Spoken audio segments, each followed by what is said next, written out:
오늘 컨셉은 좀 편하게 얘기하고 싶어서 지금 퇴근 후에 찌든 지금 귀찮아서 아무것도 하기 싫은 컨셉으로 한번 준비를 해봤어요. 너무 피곤해요 지금. 그래도 집중해서. 저는 7월에 실리콘밸리에 지금 인턴을 와서 현재는 인턴을 6개월을 마치고 1월부터는 정직원이 됐습니다. 그래서 미국에 계속 있을 수 있게 됐어요. 그래도 비자가 해결돼야겠지만 그래도 회사에서는 스폰을 해주신다고 하셔가지고 요즘에 행복한 나날을 보내고 있습니다.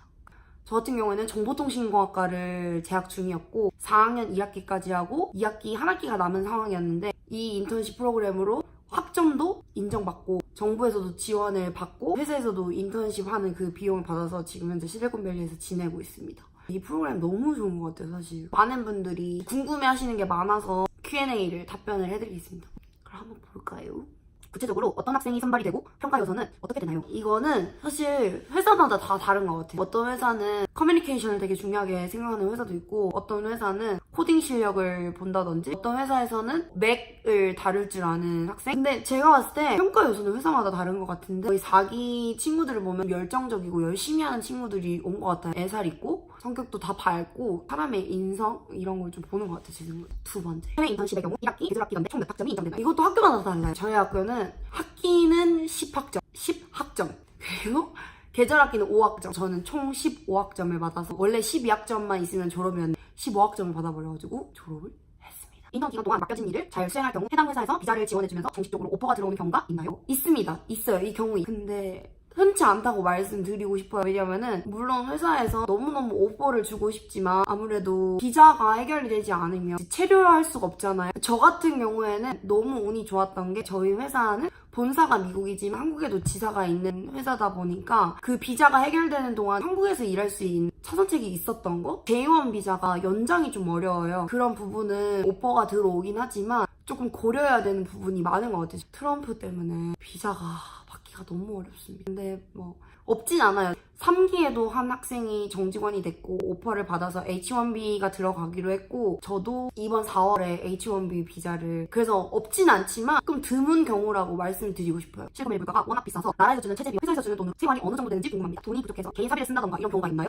솔직히 진짜 비싸요. 실리콘밸리가 왜 비싸냐면은 일단 집값이 엄청 비싸요. 한 달에 1000불에서 한 1400불? 그 정도면 한 달에 100만 원은 그냥 넘기고 150만 원 내는 친구도 있고 100만 원 같았으면 한국에서 좋은 오피스텔에 한강뷰 볼 수 있는 거 아닌가요? 부산 사람이라 잘 모르겠지만 여기는 진짜 워낙 비싸긴 한데 사실 정부에서 주는 체제비랑 회사에서 주는 돈으로 생활비는 가능한 것 같아요. 저는 문제는 없다고 생각합니다. 뭐 전 막 생활비를 땡겨 쓰지 않아요.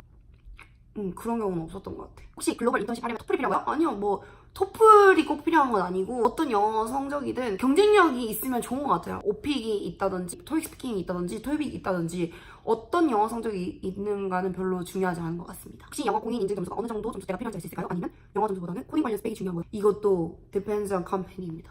회사에 따라 다르죠. 어떤 회사는 영어 실력이 되게 중요한 회사가 있고 모든 이제 코워커들이 다 영어 쓰는 사람들이라서 근데 또 어떤 회사는 영어 잘 못해도 코딩 잘하면은 되는 회사들도 있어요. 그래서 이 부분은 회사마다 다 다른 것 같습니다. 저 지금 목이 너무 아파요. 목을 너무 크게 쓰고 있나 봐.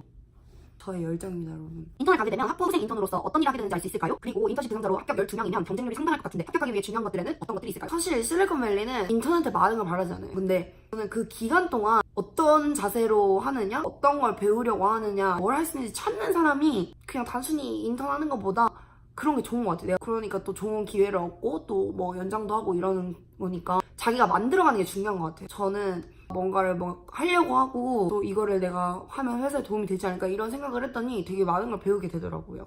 가장 중요하게 생각하는 게 자신감과 회사에 좀 열정적이게 할 수 있는 그런 학생들을 뽑지 않을까. 코딩 실력이 좋은 것도 너무 중요하지만 또 영어를 잘하는 것도 너무 중요하지만 함께 일하고 싶은 사람이 되는 것? 그게 제일 중요한 것 같아요, 제 생각에는. 프로그램 준비하실 때 프로젝트나 코딩 같은 거 어떻게 준비하시는지 여쭤봐도 될까요? 희망 기업을 3개 쓰도록 되어 있는데 자기소개서는 누구를 대상으로? 그러니까 사업단이 제 자기소개서를 본다고 생각하면 쓰면 되나요? 아니면 미국의 기업들이 제 자기소개서를 본다고 생각하고 쓰면 되나요? 저는 코딩이나 이런 걸 따로 준비하진 않았고 자기소개서를 쓸 때는 처음에는 저에 대한 자기소개서를 썼어요. 사업단에 낼 때는. 저희는 지금 오기랑 좀 다른 경우가 정부에서 붙고 나서 회사를 썼었어요. 3개를 골라서. 사업단 자기소개서랑 회사랑 다 따로 썼어야 했거든요. 회사에 맞춰서 쓸 때는 회사를 좀 알아보고 회사에 어떤 인재를 필요로 할까라고 생각하고 준비를 하고 썼던 것 같아요.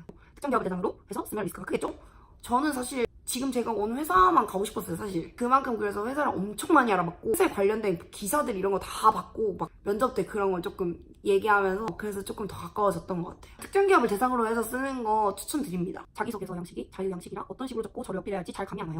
교블리님이 쓰셨던 자기소개서 팁이 있다면 알려주실 수 있을까요? 저는 회사에 맞춰서 이 회사는 내가 생각했을 때 이런 사람을 뽑겠다 싶으면 그렇게 쓰고 코딩을 좀 잘 해야겠다라고 생각이 들면 내가 했던 프로젝트들을 조금 이제 강조하면서 그렇게 썼던 것 같아요. 그냥 면접을 볼 때도 똑같지 않을까요? 회사들에다가 자소서 쓸 때도 회사가 어떤 사람을 필요로 하는지 먼저 아는 게 중요하다고 생각합니다. 그래서 저는 검색을 진짜 많이 했어요, 회사에 대해서. 유튜브도 찾아보고. 그래서 올 수 있었지 않나. 연수업체 인턴 매칭을 할 때 코딩 테스트, 스카이프 등을 한다고 나와 있는데 코딩 테스트 수준은 어느 정도인가요? 사실 저는 코딩 테스트가 없었어요. 코딩 테스트 같은 경우에는 저는 리코드 여기 학생들이 되게 많이 봐요. 문제도 아마 리코드에서 많이 내니까 그런 걸 좀 보면 도움이 되지 않을까 싶습니다. 그랬고 압박 질문이 있는 회사도 있긴 있었어요. 근데 그걸 잘 대답하지 못하면은 좀 아쉽겠죠? 그래서 아까 제가 말씀드렸듯이 회사에 대해서 아는 것이 제일 중요합니다.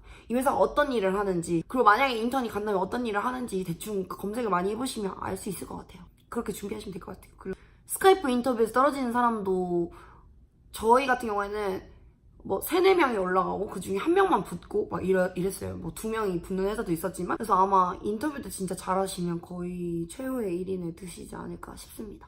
마지막으로 인턴십 생활에 대해 여쭤보고 싶어요. 인턴십 생활 활동은 어떠신가요? 마음을 크게 먹고 할 수 있다는 마음을 가져야 한다는 것은 알지만 기업마다 나와 있는 인턴 역할, 분야와 요구 역량을 보면 제가 기업에서 요구하는 원하는 만큼 제가 성과를 보여줄 수 있을까라는 불안감이 가끔 들어서 걱정입니다. 불안한 거 다 똑같은 것 같아요. 사실 저희도 잘나서 여기 온 친구들이라기보다는 저희도 너무 간절했고 불안했고 떨어지면 어떡하지 이런 걱정도 되게 많이 들고 했었어요. 저는 이 인턴십이 안 됐었더라도 그런 고민을 정말 많이 했어요. 내가 만약에 대학을 졸업하면 회사를 가면 도대체 나는 어떤 일을 할 수 있을까? 내가 어떤 일을 할 수는 있을까? 뭔가 돈을 벌 수 있을까? 이런 고민 되게 많이 했어요. 다 똑같은 것 같아요. 정말 이제 사회초년생이고 아직 학생이잖아요. 당연히 제대로 보여줄 수 없는 게 당연하고 저는 사실 처음 회사 왔을 때 제가 배웠던 전공도 아니고 너무 회사를 좋아해서 온 케이스라 많이 힘들었어요. 어떤 걸 잘할까. 정말 막 3개월, 4개월 진짜 고민 많이 하고 혼자 막 힘들고 막 어떤 걸 잘할 수 있을까 되게 고민 많이 했는데 결국은 열심히 하고 자기 걸 찾게 되면은 나중에는 진짜 걱정하실 게 하나도 없을 것 같아요. 불안한 건 모두가 똑같으니까 자신감을 가지시고 그래도 해보자. 나 무엇이든 그냥